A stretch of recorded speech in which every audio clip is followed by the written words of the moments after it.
guys, my amazing learners. I am Lakshmi, your English tutor. I welcome you all back to my channel Language Quest. இன்னைக்கு நம்ம என்ன பார்க்க போறோம் அப்படினா board பாருங்க. other, the other, another மூணுமே ஒரே மாதிரி இருக்கு இல்லையா? ஆனா மூணுமே கேட்கிறதுக்கு பார்க்கறதுக்கு ஒரே மாதிரி இருந்தாலும் அதோட யூசேஜும் அதோட மீனிங்கும் ரொம்பவே டிஃபரண்டா இருக்கும் நம்ம இங்கிலீஷ்ல பேசும்போது. ஓகேவா? இன்னைக்கு இந்த மூணு வேர்டுக்கு இடையில இருக்கக்கூடிய வித்தியாசம் டிஃபரன்சஸ் என்ன, எப்படி நம்ம சென்டென்சஸ்ல யூஸ் பண்ணணும் அப்படிங்கறது தான் பார்க்க போறோம். அதுக்கு முன்னாடி நம்ம சேனலை இதுவரைக்கும் சப்ஸ்கிரைப் பண்ணாதவங்க சப்ஸ்கிரைப் பண்ணிட்டு பக்கத்துல இருக்கிற பெல் ஐகானை கிளிக் பண்ணிக்கோங்க. அப்பதான் நம்ம போடக்கூடிய வீடியோஸ் உங்களை தொடர்ந்து வந்து சேரும். ஓகேவா? சரி, பார்த்தலாம்.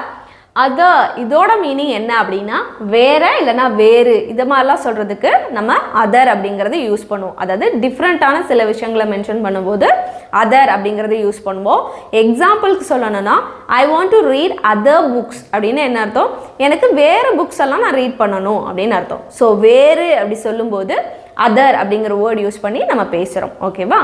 அதுக்கடுத்தது the other அப்படிங்கிறதோட தமிழ் மீனிங் மற்றொன்று அப்படின்னு அர்த்தம். மற்றொன்றுன்னு சொல்லும் போதெல்லாம் the otherங்கிறத யூஸ் பண்ணுவோம். ஆனால் அது எங்கே அப்படின்னா நல்லா பாருங்க, செகண்ட் ஒன் அப்படின்னு மென்ஷன் பண்ணியிருக்கேன். செகண்ட் ஒன் அப்படின்னா இப்போ எங்கிட்ட 2 ட்ரெஸ் இருக்குன்னு வச்சுக்கோங்களேன். செகண்டாக இருக்கிற ட்ரெஸ்ஸை வந்து நான் மென்ஷன் பண்ணி பேசணும் அப்படின்னா the other dress அப்படின்னு நான் சொல்லுவேன். I want to have the other dress அப்படின்னா அந்த செகண்டாக இருக்கக்கூடிய ட்ரெஸ் வந்து எனக்கு வேணும் அப்படின்னு சொல்கிறோம். ஓகேவா? அதே மாதிரி ரெஸ்ட் ஆஃப் நோன் குரூப்ஸ். இப்போது இதுக்கு சொல்லணும்னா 2 குரூப்ஸ் இருக்கிறாங்க. அதில் ஒரு குரூப் ஏதாவது ஒரு ஒர்க் பண்ணிட்டு இருக்காங்க, இன்னொரு குரூப் வந்து சும்மா இருப்பாங்க இல்லையா? அப்போது செகண்டாக இருக்கக்கூடிய குரூப்பை வந்து நான் மென்ஷன் பண்ணணும் அப்படின்னா the other group அப்படின்னு சொல்லுவேன். அதாவது ரெண்டாவதாக இருக்கக்கூடிய குரூப்பை மென்ஷன் பண்ணும்போது the other group அப்படின்னு சொல்லுவோம். ஸோ அந்த இடத்துலலாம் நம்ம என்ன யூஸ் பண்ணலாம்? the other அப்படிங்கிறத யூஸ் பண்ணி பேசலாம். மூணாவது another. ஓகேவா? another அப்படிங்கிறதோட தமிழ் மீனிங் இன்னொன்று அப்படின்னு சொல்லுவோம். இன்னொன்று அப்படிங்கிறத எங்கெங்கெல்லாம் யூஸ் பண்ணுவோமோ அந்த இடத்துலலாம் another அப்படிங்கிற வேர்டு யூஸ் பண்ணி பேசலாம். ஆனால் அது எங்கே பர்டிகுலராக நம்ம யூஸ் பண்ணுவோம் அப்படின்னா ஒன் மோர் அப்படின்னு சொல்லியிருக்கேன் இல்லையா? ஸோ ஒன் மோர் அப்படிங்கிறது என்ன? எனக்கு அடிஷ்னலாக இன்னொரு விஷயம் வேணும். இப்போது எனக்கு ட்ரெஸ்ஸே எடுத்துக்கிறேன், எனக்கு இன்னொரு ட்ரெஸ் வேணும்னா I want to have another dress அப்படின்னு என்ன? எனக்கு இன்னொரு ட்ரெஸ்ஸு வேணும். ஸோ அடிஷ்னலாக இன்னொரு விஷயம் வேணுங்கும்போது நம்ம another அப்படிங்கிறத யூஸ் பண்ணலாம். இப்போ என்ன சொல்லலாம்? he bought another car அப்படின்னா அவன் இன்னொரு காரை வாங்கிட்டான். ஏற்கனவே அவர்கிட்ட ஒரு கார் இருக்குது, but he bought another car last week அப்படின்னா லாஸ்ட் வீக் வந்து அவர் இன்னொரு காரு வாங்கினாரு. ஸோ அந்த மாதிரி அடிஷ்னலாக இன்னொரு விஷயத்தை பற்றி சொல்லும்போது another அப்படிங்கிறத நம்ம யூஸ் பண்ணலாம். இப்போ இது மூணுத்துக்கும் இடையில் இருக்கக்கூடிய டிஃப்ரென்சஸ் உங்களுக்கு தெரிஞ்சிருச்சா? சரி, இதை யூஸ் பண்ணி எப்படி சென்டென்சஸில் பேசுறது அப்படிங்கிறத பார்த்தா இன்னுமே ரொம்ப கிளியராக உங்களுக்கு புரிஞ்சிடும். அதர் அப்படிங்கிறத சென்டென்சஸில் எப்படி யூஸ் பண்ணி பேசுறது அப்படிங்கிறத பார்க்கலாம். ஃபர்ஸ்ட் ஒன், எனக்கு வேற நிறங்கள் அதிகம் பிடிக்கும். எனக்கு வேற நிறங்கள், வேற கலர்ஸ் வந்து எனக்கு ரொம்ப பிடிக்கும் அப்படின்னு சொல்லியிருக்கிறோம். சரி, இதை எனக்கு அப்படின்னா ஐ பிடிக்கும், ஐ லைக் வேற நிறங்கள், இதை தான் அதர் நிறங்கள் சொல்லியிருக்கோம் இல்லையா? Colours. I like other colours அதிகம் அப்படின்னா I like other colours more அப்படின்னு எழுதலாம். ஓகேவா? Just read the sentence. I like other colours more அப்படின்னா எனக்கு வேற நிறங்கள் வந்து ரொம்ப ரொம்ப பிடிக்கும் அப்படின்னு சொல்லியிருக்கிறோம். அடுத்தது, நம் ப்ராஜெக்ட்டுக்கு வேறு யோசனைகள் தேவைப்படுகிறது. நம்மளோட ப்ராஜெக்ட்டுக்கு வேற யோசனைகள் அப்படின்னா ஐடியாஸ். ஓகேவா?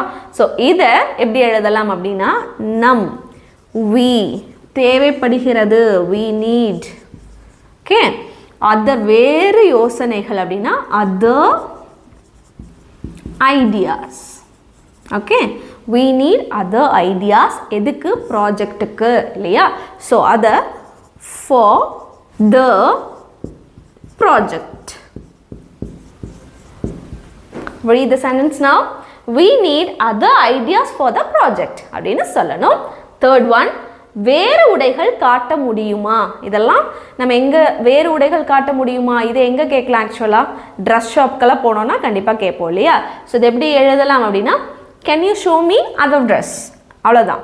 கேன் யூ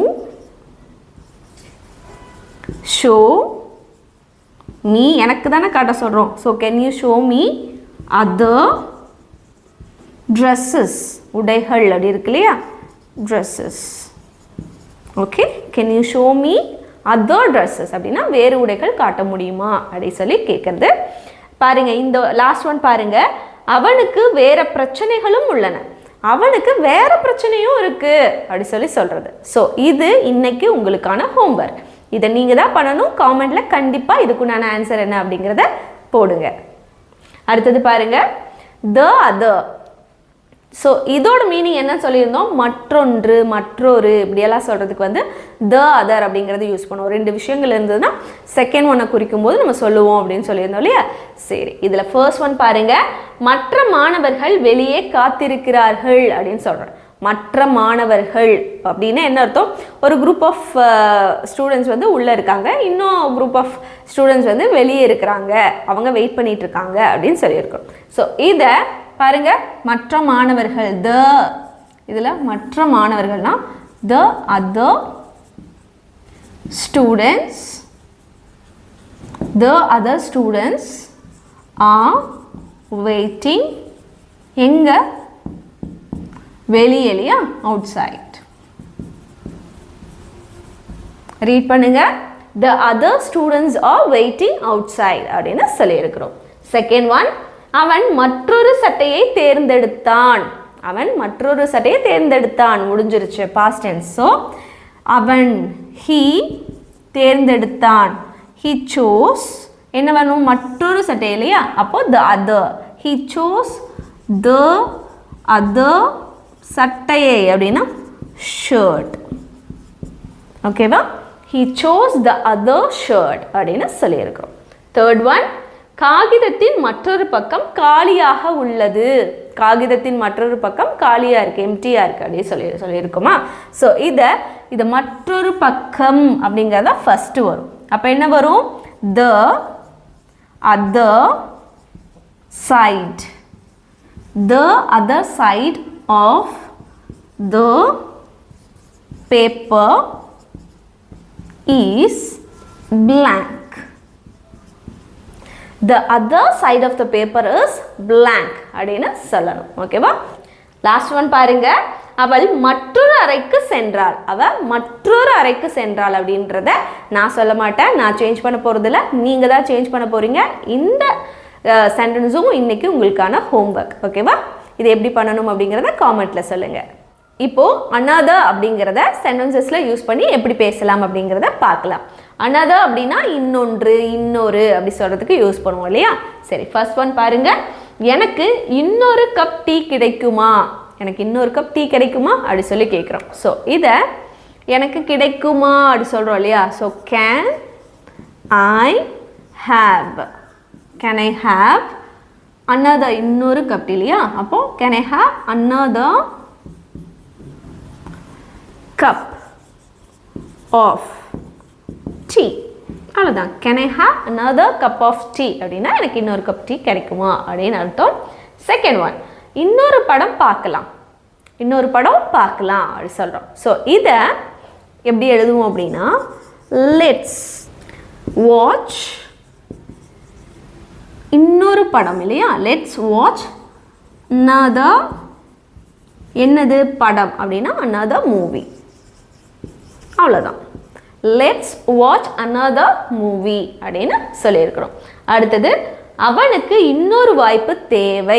அவனுக்கு இன்னொரு வாய்ப்பு கண்டிப்பாக வேணும், தேவை அப்படி சொல்கிறோம். ஸோ இதை அவனுக்கு he, தேவை, he needs, என்னது இன்னொரு வாய்ப்பு. So he needs another chance. Okay, he needs another chance அப்படின்னு சொல்லியிருக்கிறோம். லாஸ்ட் ஒன், அவர்கள் இன்னொரு வீட்டிற்கு மாறினர். இதை எப்படி இங்கிலீஷில் another யூஸ் பண்ணி பேசணும் அப்படிங்கிறத நீங்கள் காமெண்ட்டில் எனக்கு சொல்லுங்கள். ஸோ இன்னைக்கு இதோட நம்ம சக்ஸஸ்ஃபுல்லாக இன்னைக்கான லெசன் பார்த்து முடிச்சாச்சு. கண்டிப்பாக இந்த லெசன் ரொம்பவே யூஸ்ஃபுல்லாக இருக்கும் அப்படின்னு நினைக்கிறேன்.